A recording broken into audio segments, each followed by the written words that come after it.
Forever and always, I'm always here. Welcome everybody. It's me, Tom, and I want to welcome you again to Forever and Always, episode 8. And for those who are new, Forever and Always is a podcast about Baywatch for Baywatch fans, by a Baywatch fan, me. And it's wonderful to be here once again with everybody. Forgive me if I speed through the pleasantries a little bit. Believe me, I don't mean to be rude. We just, again, in this cornucopia that is Baywatch, we have so much to cover. And, with what time that we do have in this studio, I really want to put our best foot forward and make sure we're utilizing it in a manner that makes sense. And I always think to this analogy, when Mitch or one of the gang sees somebody drowning or struggling in the water, they don't sit around and bake a cake and say hi to everyone. They jump into action. I mean, they are running out to the water to rescue. And I really think that's what we have to do here. There's a lot to cover. I think we made a lot of progress on the pilot last episode, and we're just full steam ahead going forward, and I'm just thrilled.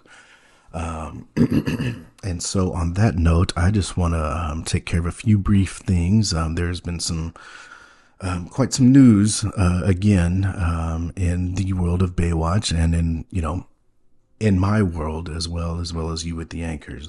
These type of things has a expanding effect. And so when one thing happens, it's a ripple effect again, and it kind of affects us all. I want to say first off, if you are watching on YouTube, and I really encourage you to do so, I do think it adds a lot of elements that, maybe the strictly audio medium cannot provide. But fear not if you are on, we are now on iTunes also, which is big news. I was going to devote a whole episode to that, but for posterity's sake, I think I can just mention it here. We are on iTunes. It was a lot of back and forth, and I spoke to a few representatives from Apple, and they said, we don't really understand what your podcast is about. And I said, well, it's clear as day. It's about Baywatch, obviously. But after some hemming and hawing, we are on the platform. So for you iPhone users, welcome, and we're thrilled to have you. And I think it's gonna be great. Pardon me. So as I was saying before, got a lot on the brain here today. As I was saying, if you are watching on YouTube, and obviously you can see the hat. Again, I can't get enough of this hat. I rarely take it off. But if you can peek maybe on the sides, and I'll give you a quick look here, you will see that my hair is actually a shade of gray, which I can understand being quite a bit of a shock. And I assure you, my natural hair color is brown. And this is not sort of, some sort of reverse Benjamin Button situation. I'm not aging rapidly or anything like that. So alleviate your fears in that regard. I guess I should start from the beginning. I had finished my duties, which have become quite light up here at the church lately, which again, I can probably drill down in a later episode, or if we have time, maybe a little bit today. But I was doing a lot of research, and just peek behind the curtain again. Whenever, as we've been covering this pilot, every time after an episode, I'll do a full watch through of the pilot, just to make sure I'm not missing anything. It's very important that we cover all of these details. But as I was doing, my rewatch, obviously I start with the intro, the intro and the intro song, which I just love. And, I'm watching this with a keen eye, and I witnessed something that, and I've seen this intro thousands of times, of course. I saw something that I had never, ever seen before, and it really took me aback, and I said, whoa, let's hit pause on this. And so I did, and what I noticed, and it's a real quick swoosh effect, and you're seeing people walking on the beach and enjoying and having a good time. And for me, this is foreign, as I've only been to the beach the one time that I discussed in the pilot. And again, I didn't. It was definitely not my cup of tea. But I noticed this older gentleman when I froze the frame. I said, "What is this guy up to?" And he was carrying this gizmo. It was a long, a pole with a circular pad. It almost looked like a small UFO or something attached to the end, and these big headphones. And I said, I've never seen anything like this before. And so I immediately, pedaled down to the library and, started poring over encyclopedias and, microfiche and old newspaper clippings and articles. And I just couldn't figure this out. It was a great mystery. And so as a last resort, I went up to the librarian, Christy, a friend of the family and, really just a dynamite librarian all around. And I said, "Christy, can you tell me what this gizmo is?" And I described it to her, and she said, "Well, Tom, that is a metal detector." And I thought to myself, "A what?" And she said, "A metal detector." And I said, "Well, Christy, can you tell me what this thing does? What the heck does this thing do?" And, kind of incredulously, she says, "Well, Tom, it detects metal." And I said, "Oh, well, yeah, that makes a lot of sense. I guess you could say it's appropriately named, a metal detector." And I said, "Wow, I got to get my hands on one of these. And, if I'm going to learn about Baywatch, I certainly have to know what's going on in the intro." I envisioned being in front of a panel, and one of the anchors asked me, "Hey, Tom, what's this old guy carrying around on the beach?" And boy, would I look foolish if I didn't know. So I started looking in the classified section of the paper, the Decatur Times, and the Penny Saver, and asking around the congregation, former congregation, or congregation in flux. I'm not really sure how to describe it at this point, but again, that's we'll get to that. And so finally, a member of the church, Randy, said, "Tom, I have one of those metal detectors up in my attic. You're welcome to come grab it if you would just, please stop, bothering people about it." And so I said, "Fair enough." And I went and got the metal detector, and I took it home, obviously, and unboxed it and poured through, the instruction manual. And I was all geared up. I had my hat and everything, and I was ready to go. And so I went outside and I told JF, my babysitter, supervisorial companion, I said, "Hey, I'm going to go outside and detect some metal." And, she mumbled or grumbled something and, went back to staring at her phone. And so off I was. And, I had the headphones on, and I'm out, I'm detecting, and, I'm not finding anything, and I'm not really looking to find anything. I'm more just, it's more about the experience. And, so I had been out there for, gosh, I don't know how long, probably an hour or so. And, before I knew it, a storm had really rolled up. And, I could finally over the, the ding, ding, ding, or, it's more of a beep, beep, beep, beep, that kind of thing. And you're here, and it's detecting the metal. Even over that noise, I could hear, the roar of the thunder and the approaching fury of the storm. And I said, "Oh boy,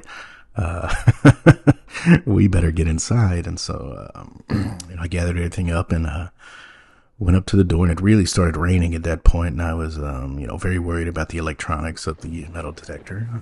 And I knocked on the door, and, to my, real disappointment, there was no answer, and the door was locked, obviously. And, so I'm knocking and knocking and knocking, and, the rain is really, really coming in now, and I can barely see, and, thunder is crashing and lightning. It's almost like it's almost, if the lightning was so intense, it was almost daytime in the middle of the night. And I said, "Tom, you better do what you got to do to get inside. Let's try the front door." And so, as I'm turning the corner, I, all I see is a brilliant, brilliant flash of white, and then darkness, obviously. And I don't know how long I was outside. I was drenched to the bone. But when I came to, I was told that I had encountered what I believe the technical term is a near human lightning strike. So an NHLS, which, thankfully it wasn't just a HLS, but it was a near human lightning strike. And, that blew my socks off. And, literally, actually, it did blow my socks off. We still haven't found the left sock. Luckily, they did find my hat. It was about 20 feet away from where I laid. And so I'm so grateful that I'm still in possession of this. But yeah, I didn't feel any pain, and I've recovered quite nicely, as you can see. But what did occur, and I'm going to put a picture of this, hopefully in this video, maybe here or here or here. I don't know. But my hair turned, much like the brilliant white flash I saw, my hair actually turned bright white. Pardon me. And since then, I guess that is an after effect of a NHLS, I'm sorry. But since then, it's settled into this nice gray tone, which I'm really thrilled about. I think it does add a bit of gravitas, as kind of, I feel I am an elder statesman of the anchor community. And, even in, maybe for next year's summer camp trip, while I am still a camper per se, I am, by nature of my age, an elder.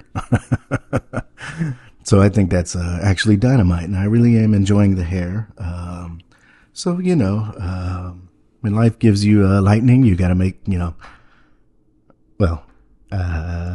something good out of it. Not lemonade, I guess. So, I don't know if any of you are familiar with your Saturday morning cartoons or anything like that. I'm sorry. My brain's a little scrambled here, as you can imagine. But I don't know if many of you or any of you are familiar with these cartoons. And, certainly as I was growing up, I wasn't allowed to watch any of these. But, as a child, I was a voracious reader, and through my many readings of the, encyclopedia and things of this nature, I did see pictures and whatnot of these characters. So I am familiar with your Mickey Mouses, your Blue Toes, your Goofies, and your Thomas and Jerry. I was always very keen about and curious about watching Thomas and Jerry, given that me and Thomas share a name. And I always wondered to myself, I wonder if this Thomas, this character, is a boat water. But maybe that's something for another podcast. It's neither here nor there, I guess. But I do very specifically recall when one of these characters was, had an actual lightning strike, they would be shocked, and you could actually see their skeletons. As they're being shocked, it would flash in and out of, their regular body, and then you could see their skeletons. And now I'm not sure if that's what happened to me. As far as I know, you could not see my actual skeleton in the, NHLS, the near human lightning strike. But, if anybody, in the Decatur area happened to witness this, please let me know, and let my anchors know if you could actually see my skeleton. I think that'd be actually, absolutely dynamite if you could. But moving along, I guess that's not, really important for right now. The aftermath of the lightning strike, my supervisorial companion, JF, was, obviously fired. And, as much as I think she's done, a fair job over the years, when, someone in your stead gets struck by lightning, I think it's it's appropriate to move on from that. And, kind of within that, I have taken up, a semi-permanent residence here in the church. I have been tasked, I guess, by myself, to be the caretaker. And I think it's something that, really deserves a lot of my attention. So for most days and nights of the week, I will be actually staying right here in this very studio. And it is a little scary. It's a little spooky to be away from home, but I do think it will give me a lot of time to work on, the podcast, obviously. And that actually brings me to the episode that we are going to discuss today. And now it is not the pilot, and it's actually quite a veer off from our path. In my recovery, I was looking for some new topics to discuss, and I just happened to be watching Baywatch Nights. And, I was on season 2, and I believe it's episode 9, although it could be episode 4. Again, I think my brain is still kind of putting together the pieces after the lightning strike. And it's called, and it brings me to a great point, the episode itself is called The Strike. And I don't want to go too far into Baywatch Nights. I really want to, these are going to be some bonus episodes, these Baywatch Nights episodes, and I certainly want to put some warnings out before I really dig in, and some age gating, because, while Baywatch can be a, very intense, dramatic show, Baywatch Nights can just be flat out scary. I mean, there are monsters and, some science fiction elements, and some nightclubs, and these things are, can be very terrifying. But in this episode, I just want to, kind of briefly go over it. Mitch is, this is ironically in this episode, it's Baywatch. It should be called Baywatch Days because it took place during the day. Mitch sees what I guess people would describe as kind of a meek and nerdy, first time surfer out there, really struggling to catch a wave. And, as he does, being the type of guy he is, Mitch goes out to, give him a helping hand, as, he's an expert surfer, obviously. And, as they're there discussing things, he's showing him some technique and doing some bonding just in general. They are actually struck by lightning. A rogue lightning strike, as they call it, strikes both of them, and it's a big flash, and again, it's very scary. And they're both, knocked off their feet, and, as is the usual, Mitch recovers very rapidly and quite nicely. But after his lightning strike, and this is a bit of a mystery, a bit of a twist if you ever watch this episode, and we will all do that together, I'm sure, Mitch is able to actually be in contact with aliens and contact aliens himself, which I thought was just, whoa, that really blew me away the first time. And even this time, that had to be my 5th or 6th time seeing it. It still blows me away every time. And now I can confirm that I have not, since my strike, I have not been contacted by aliens, nor do I necessarily know that I would want to. And I am, certainly not looking to contact them. But if you are out there listening to the podcast, feel free to leave a comment or like. You little green guys. But yeah, and again, I just, the only reason I bring this up is it is very clear to me, that, me and Mitch's destinies are certainly intertwined at this point, between the, obviously the lightning strike, the multiple examples of being, poisoned by, toxic fumes and things of this nature, and with Mitch hitting the tree, and, all of these things are really, really, really showing me that, this is, Tom, this is your life too. You're wholly intertwined with the world of Baywatch and Baywatch Nights. And I don't know what to expect going forward, but I'm absolutely thrilled about being along for the ride. And I'm very, very happy to have all the anchors out there, and all the fans, the Baywatch fans, and the, Mitch heads and things of that nature. I'm very happy to have you along for the ride as well. And just a few things. Actually, I think it's time for me to go. I'm under strict orders to take bed rest, and I guess it's time for one of my 6-hour naps, and I'm gonna do that. And I promise, barring any unforeseen circumstances, we are gonna hop right back into the pilot episode next week. And I just want to leave you with one tidbit. If you hear lightning, or you hear thunder, or see lightning, please go inside and make sure you have a key to get into your house. So for now, I'm always here.